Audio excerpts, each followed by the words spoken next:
살아오며 이런 경험 한 번쯤은 있었을 것이다. 이제 내가 좀 참아. 넌 원래 착하니까 한 번만 더 해줘. 결국 내가 양보하고, 내가 책임지고, 내가 희생한다. 그런데 더 문제는 뭔지 아는가? 내가 착해서 한 행동이 돌아오는 건 고마움이 아니라 만만하게 본다는 태도라는 것이다. 사람은 왜 착한 사람을 쉽게 대할까? 착한 사람이 싸우지 않을 걸 알기 때문이고, 갈등을 두려워할 거라는 걸 알기 때문이다. 그래서 오늘은 착함을 지키면서도 누구도 함부로 대할 수 없는 사람이 되는 법을 다뤄보겠다. 이건 단순히 인간관계의 기술이 아니라 내 삶을 지키는 법이기도 하다. 지금부터 시작한다. 첫째, 갈등을 두려워하지 마라. 착한 사람들이 가장 두려워하는 단어가 바로 갈등이다. 조용히 넘어가자. 괜히 이야기 꺼내면 관계만 나빠질 텐데. 이런 생각에 사로잡혀 결국 내 감정은 꾹꾹 누르고 상대방에게 양보하는 선택을 하게 된다. 그러나 문제는 갈등을 피한다고 해서 문제가 사라지지 않는다는 데 있다. 오히려 피하기만 하면 상대방은 당신을 만만하게 보기 시작한다. 갈등을 두려워하지 않는다는 것은 싸움을 걸라는 말이 아니다. 필요할 때 내 입장을 분명히 하고 부당한 상황을 정리할 줄 알아야 한다는 뜻이다. 50대 이상이라면 한 번쯤 겪었을 법한 사례다. 동창 모임에서 식사비를 나눠 내기로 했다고 하자. 누군가가 이런 말을 한다. 너가 요즘 잘 나간다며. 내가 한 번 더 내면 좋지. 이 말을 들었을 때 착한 사람들은 보통 이렇게 생각한다. 괜히 문제 삼으면 분위기만 나빠질 텐데 그냥 내가 낼까? 결국 한 번, 두 번 더 내게 된다. 그러면 다음 모임에서는 어떻게 되는가? 다른 사람들은 이제 아예 당신이 내는 것을 당연하게 여긴다. 심지어 당신이 식사비를 나누자고 말하는 순간 이렇게 나올 것이다. 왜 갑자기 소심해졌어? 넌 원래 대범한 사람이잖아. 갈등을 피한 결과 사람들은 당신의 착함을 호의로 받아들이지 않는다. 그저 만만한 사람으로 여기게 될 뿐이다. 한 번은 친구 관계에서 갈등을 피하지 않고 입장을 밝힌 사례가 있다. 어떤 사람은 늘 돈을 빌려가면서 이런 말을 하곤 했다. 내가 형제처럼 생각해서 말하는 거야. 내가 도와줄 거라 믿는다. 이 말을 듣고 착한 사람들은 죄책감에 휩싸여 거절하지 못한다. 내가 돕지 않으면 친구 관계가 깨질지도 몰라. 하지만 이렇게 계속 빌려주면 상대방은 어떻게 느낄까? 이 사람은 내가 부탁하면 항상 들어주는구나. 어느 날 이 상황을 끝내고 싶었던 한 사람이 단호히 말했다. 미안하지만 더 이상은 안 되겠다. 형제처럼 생각하니까 말하는데 내가 먼저 내 생활부터 정리해야 한다. 그 순간 상대방은 당황했지만 더 이상 무리한 부탁은 하지 않았다. 갈등이 잠깐 있었지만 그 이후로는 오히려 관계가 더 나아졌다. 입장을 분명히 한다는 것은 싸움이 아니라 관계의 선을 건강하게 만드는 과정이다. 갈등을 두려워하지 않는다는 건 모든 일에 무조건 맞서라는 뜻이 아니다. 필요할 때 내 입장을 명확히 하고 불합리한 요구에 선을 그으라는 말이다. 구체적으로 이렇게 실천해보라. 먼저 상대방의 말이 불편하게 느껴지면 즉각 반응하라. 상대가 이번에도 내가 해주면 좋겠어 라고 말하면 바로 이렇게 답하라. 그건 내가 하기 어려울 것 같아. 다른 방안을 찾아보자. 즉각적으로 입장을 밝히면 상대는 더 이상 도발하지 못한다. 그리고 감정을 배제하고 상황에 집중하라. 갈등을 피하려는 이유는 대개 감정적 불편함 때문이다. 저 사람이 나를 싫어하면 어쩌지? 이런 불안을 버리고 문제의 핵심에만 집중하라. 상대방이 불합리한 요구를 했다면 그 요구 자체에만 초점을 맞춰 대처하라. 또 문제가 반복될 때는 단호히 선을 그어라. 한 번 양보한 일이 계속 반복된다면 명확히 선을 그어야 한다. 지금까지는 내가 도와줬지만 이번부터는 나도 여유가 없다. 이해해줬으면 한다. 부드럽지만 단호하게 말하면 상대방은 더 이상 얕잡아 볼 수 없다. 착한 사람들은 흔히 이렇게 말한다. 나는 갈등을 만들고 싶지 않다. 그러나 인간관계에서 갈등은 피할 수 없는 요소다. 가족 간에도, 친구 간에도, 직장 동료 간에도 갈등은 생기기 마련이다. 중요한 것은 갈등 자체가 아니라 어떻게 대처하느냐이다. 갈등을 무조건 피하면 상대방은 점점 더 당신의 착함을 이용하려 들 것이다. 그러나 필요할 때 입장을 분명히 하고 정당한 요구를 한다면 상대방은 당신을 존중할 수밖에 없다. 착한 사람도 강해질 수 있다. 그 첫걸음은 갈등을 두려워하지 않는 것이다. 둘째, 남들 앞에서 본색을 드러내지 마라. 사람들은 흔히 솔직한 게 제일이다 라고 말한다. 하지만 인간관계에서 모든 걸 드러내는 솔직함이 오히려 독이 되는 경우가 많다. 특히 착한 성격의 사람들은 자신의 생각이나 속마음을 너무 쉽게 드러내는 경우가 많다. 처음부터 자신을 전부 보여주면 상대방은 나를 쉽게 잊고 만만하게 보게 된다. 착한 사람이란 이미지에 더해 나를 쉽게 다룰 수 있는 사람이라는 인식을 심어주는 것이다. 그러므로 중요한 것은 나를 전부 드러내지 않고 필요할 때만 보이게 하는 것이다. 동창 모임이나 직장 모임에서 이런 상황이 있을 수 있다. 어떤 사람이 분위기를 띄운답시고 농담을 한다. 너는 원래 말 잘 들어주잖아. 이런 일은 딱 내 몫이지. 겉으로 보면 가벼운 농담 같지만 이 한마디는 곧 내가 해라는 요구로 이어진다. 만약 내가 바로 그래, 알았어 라고 응답한다면 어떤 일이 벌어질까? 처음엔 고마워하겠지만 시간이 지나면 이것은 당신은 항상 도와주는 사람이라는 이미지로 굳어진다. 결국 내가 아무리 힘들어도 다른 사람들은 그것을 신경 쓰지 않는다. 내가 솔직하게 힘들다고 말하기 전에는 아무도 배려하지 않는다. 그러나 이와 달리 처음부터 내 감정을 적절히 숨기며 이번에는 제가 빠지고 다른 분이 해주시는 게 좋겠어요 라고 말한다면 상대방은 내가 모든 걸 떠맡는 사람으로 여기지 못할 것이다. 상대에게 내가 어디까지 할 수 있는 사람인지 모호하게 남겨두는 것이 중요하다. 착한 사람들은 대개 타인의 요구에 민감하다.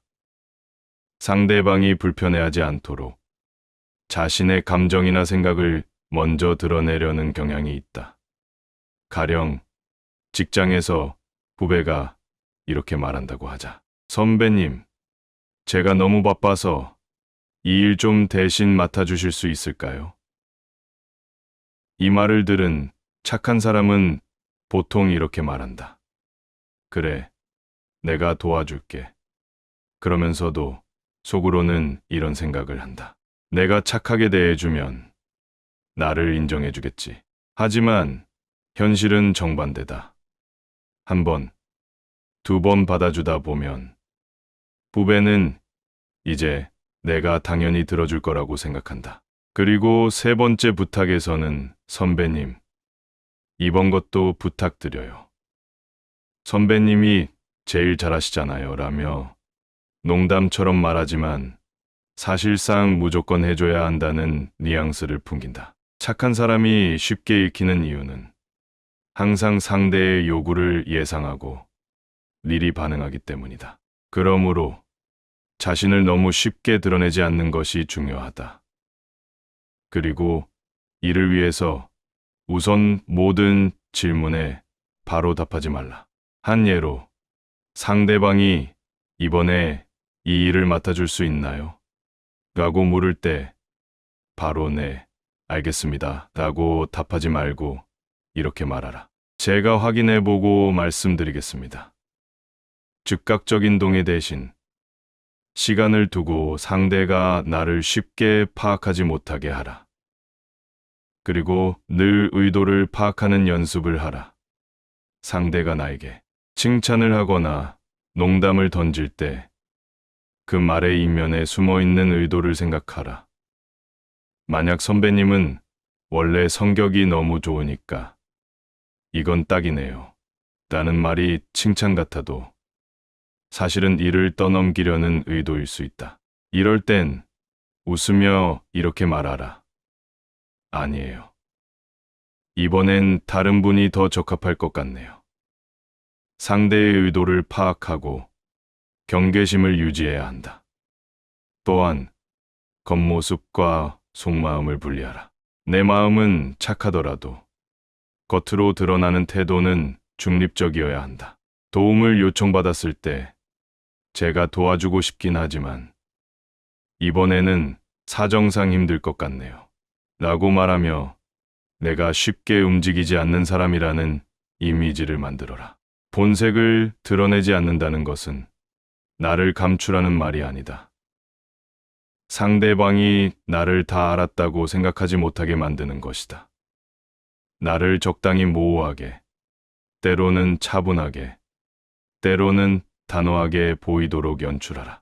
그러면 상대는 나를 쉽게 판단하지 못하고 함부로 다루려 하지도 않을 것이다. 즉, 착한 사람도 자신의 선을 지킬 수 있는 방법은 모든 것을 드러내지 않고 필요할 때만 나를 보여주는 것이다.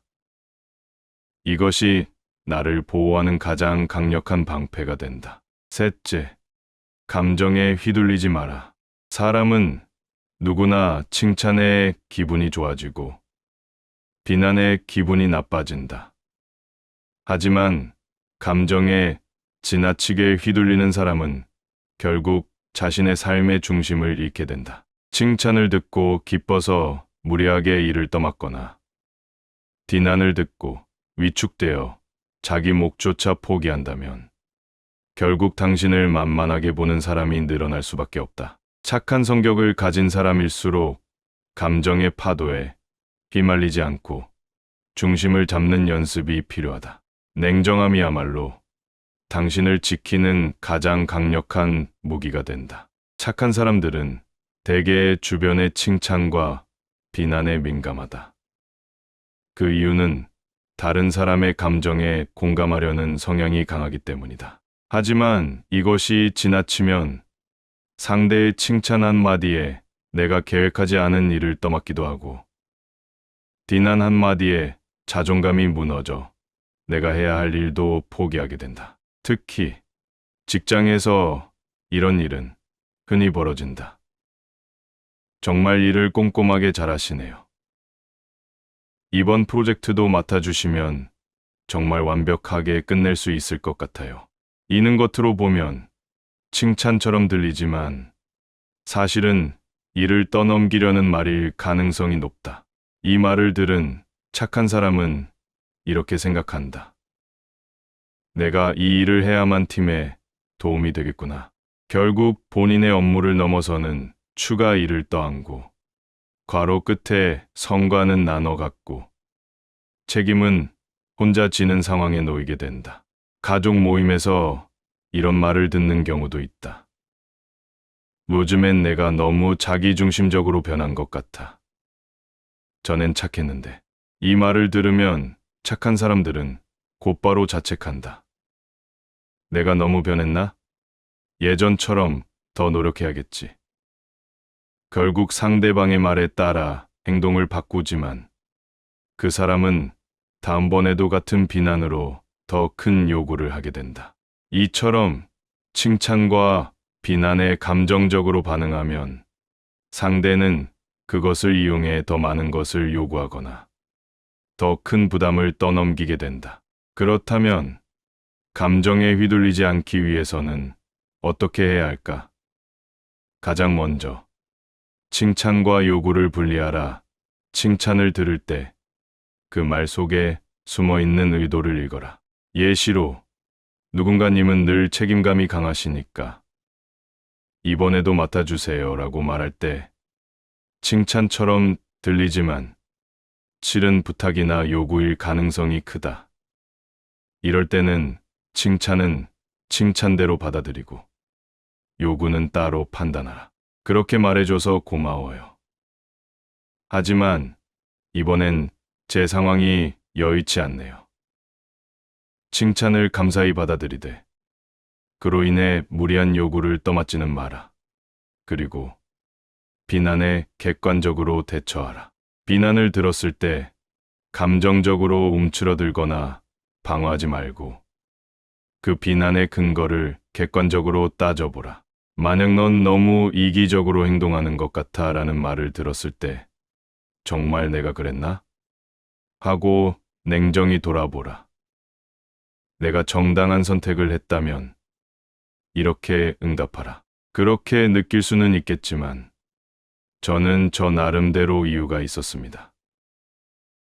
이 말은 감정적 방어를 피하면서도 상대가 쉽게 나를 흔들지 못하게 만든다.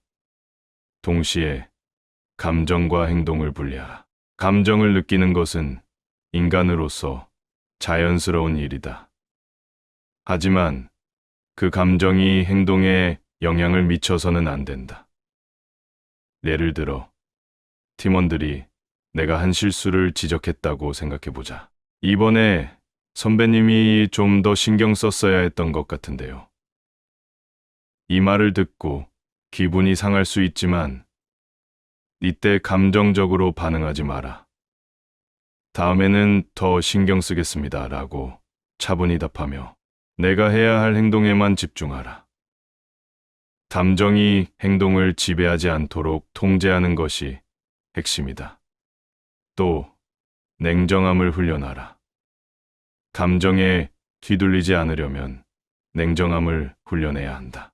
특히 중요한 결정은 감정이 격해진 순간에는 내리지 말라. 누군가 내가 이 일을 꼭 해줬으면 좋겠어. 내가 제일 믿음직스럽거든 이라고 말했을 때 그 자리에서 바로 결정을 내리지 말고 이렇게 답하라. 조금 생각해보고 답 드릴게요. 냉정한 태도는 상대가 나를 쉽게 움직이지 못하게 만든다. 사람들은 당신이 감정적으로 반응할수록 당신을 더 쉽게 다룰 수 있다고 생각한다. 하지만 당신이 감정적으로 흔들리지 않고 냉정함을 유지하면 상대방은 당신을 함부로 대하지 못한다. 예를 들어보자. 김모 씨는 회사에서 늘 감정적으로 반응하는 성격이었다. 칭찬을 들으면 기분이 좋아져 무리한 일을 맡기도 하고 비난을 들으면 화를 내며 동료들과 갈등을 빚기도 했다. 하지만 어느 날부터 김 씨는 냉정하게 자신의 감정을 다스리기 시작했다. 그렇게 말씀하신 건 알겠어요. 조금 생각해보고 말씀드릴게요. 김 씨가 차분히 반응하자 동료들은 더 이상 그를 쉽게 대하지 않았다. 냉정한 태도가 그의 가치를 더 높인 것이다. 감정을 느끼는 것은 자연스러운 일이다. 하지만 감정이 당신의 행동과 선택을 좌우하도록 두지 마라. 칭찬에 들떠 이를 떠맡거나 비난에 위축되어 자존감을 잃는 순간 당신은 다른 사람들에게 이용당하기 쉬운 사람이 된다. 냉정함은 결코 차가운 것이 아니다. 오히려 당신을 지키고 당신을 존중하게 만드는 가장 따뜻한 무기다. 착한 성격을 가진 당신도 감정을 다스리는 법을 배운다면 더 이상 누구에게도 휘둘리지 않고 자신만의 당당한 삶을 살아갈 수 있을 것이다. 착하다는 건 약점이 아니다. 다만 착함을 제대로 사용하는 방법을 알아야 한다. 갈등을 두려워하지 않고 적당히 자신을 숨기며 남의 비난에 휘둘리지 않는다면 당신은 더 이상 누구에게도 함부로 대할 수 없는 사람이 될 것이다. 착함은 내가 사랑하는 사람들과 좋은 관계를 유지하기 위한 것이다. 모두에게 좋은 사람이 될 필요는 없다. 내 사람에게 좋은 사람이면 충분하다. 이 5가지를 기억하고 내 착함을 내가 지켜라. 그게 진짜 착한 사람의 삶이다.